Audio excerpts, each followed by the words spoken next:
Hey there guys, Demo73 here with my buddy William Smola. He is going to be showing off the deck profile for his Reflect Fairies that he used to trounce me in the feature match this week.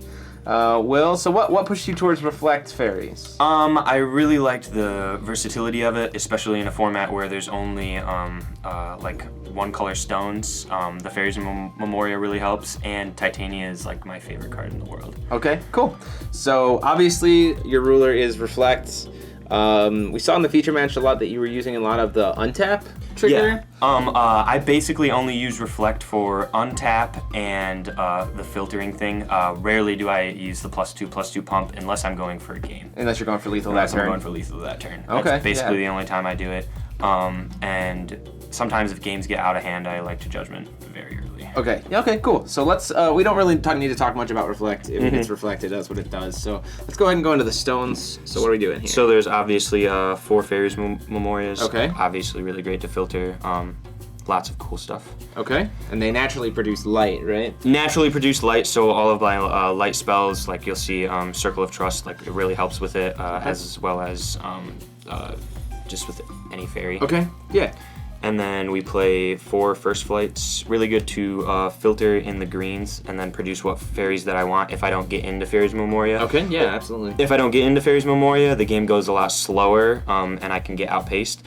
But First Flights are still really good for first turn plays. Yeah, absolutely. Stuff. Yeah, green stuff as well as most of your fairies are 1-drops anyway, so solid filtering there. Yep. And then I'm playing 2 Wind Magic Stones. I'm thinking of taking 1 Wind Magic Stone out for Yggdrasil's Memoria because it also produces green, and I never control a J ruler when I tap because I always have Reflect on the board. Right, because you're not playing any Regalia in this list. So okay, that makes sense. Okay, so let's go into the Resonator count. So lots of fairies coming our way. Lots of fairies. You have the obvious 4 Wind Sprite. Okay, right. It's your sinker, and it lets you go for turn 2 Viviane. So it's very important. It's also very important to open it. I was playing the stone lineup with 9 greens and 1 like straight light stone, and whenever I would put that out, it would really hinder me because I wouldn't be able to play this first turn. Right, absolutely. And this first turn is essential. Okay. So first turn Wind Sprite's pretty important. Got it. And then we have 3 Water Sprites. For a lot of the other sprites, I do 3 ofs because I just thought 4 was a little cloggy with all the big monsters I was playing around with. Okay. Water Sprite really helps with consistency. It helps with fueling my hand. But there are times when it doesn't go off. Right, we saw a couple of those in the video. Yeah, it's not super detrimental if it doesn't go off, is it? No, it's not. I also really like the 300 defense because a lot of fairies are, well, this fairy's only a 2/2, so. Okay, so it's a little bit bigger defense. And I typically block with her whenever I can because once she enters, she's just a body. Okay, sounds good. And then I play 3 Flame Sprites, okay, which are really good for when you have multiple fairies on board and then you can just tap to kill stuff. It's basically my only removal in the game, or in the deck, that I can use to kill my opponent's stuff. It's also really good with Reflect because I can untap it at the end of the turn and then tap it again. Yeah, absolutely. Do you ever really find yourself pushing for really early game lethal with Flame Sprites? Or is the deck more geared towards a swarm approach rather than pinging to death with Flame Sprite? You try to swarm as much as possible, but if you can take the early damage, you definitely do. If you can summon a Flame Sprite first turn and then also put Protection of the Fairies on it, that's 4 to the face. And right off the bat. Right off the bat, and typically you're going to be able to do that again next turn. Because they're not going to be able to block with it. Right, absolutely. Okay. So yeah, it goes for a straight, a swift 8. Plus this is swiftness, so it's really good to do on draw phase with Viviane, and then get the Viviane proc and still be able to swing with this. Yeah, absolutely. Okay. So. And then we played 2 of her. I originally played 3, but I bumped her down to 2. This is Fairy of Sacred Vision, right? Yeah, she's really good against certain decks, is what I've found out. And she's an all-right blocker. Basically, I side a couple of them as well, so if I need to, I can go into 4. But the main decks that I play her against is the Machina Rush deck, where they're putting on screws, so I can take out their additions, and then as well as a Standby Rezard, because it also gets rid of Standby. Okay. And so yeah, other than that, she's just a really cool body. Okay. Really helps with all the light stones. And then Queen's Envoy is really only there to use Protection of the Fairies on. Okay. because Protection of the Fairies on her just means she can block an unlimited amount of times, as much as I have Protection of the Fairies. Right. Free preventing damage. Yeah, just so she can keep blocking. Plus, I never feel afraid to swing with her, because even when she's tapped, I can still block with her. Right, okay, yeah. Makes her good fodder for Titania, right? Mm-hmm. And then these three. The Escorts? Escort, pretty good card. I'm still learning how to play it. I really think it's like, I really have to skill curve with this card.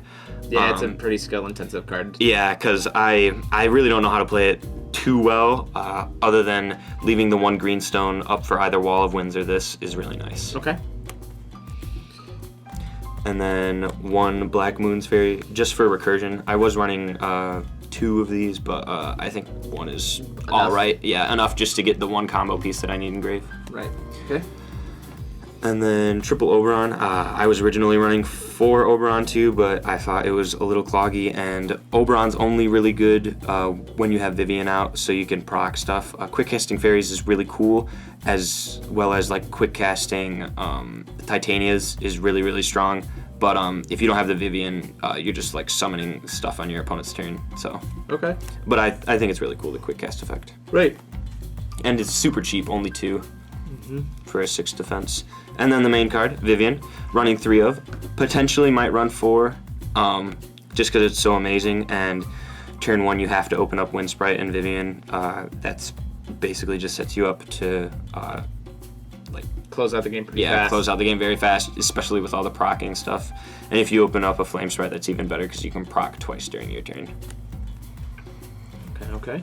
And then 3 Titania. Titania is really for late game. The biggest problem I had with Fairies, like before, I didn't even play them before, but like this is the card that made me want to play them, because I see a lot of these 1-drops and I'm like, wow, they're really not strong at all. And then I see this girl, and she's also super cheap to get out, especially with Reflect, where I can untap whatever I tap to summon her with at the end of the turn. Right. She's absolutely amazing, and quick casting her, people are just like, what is this? So.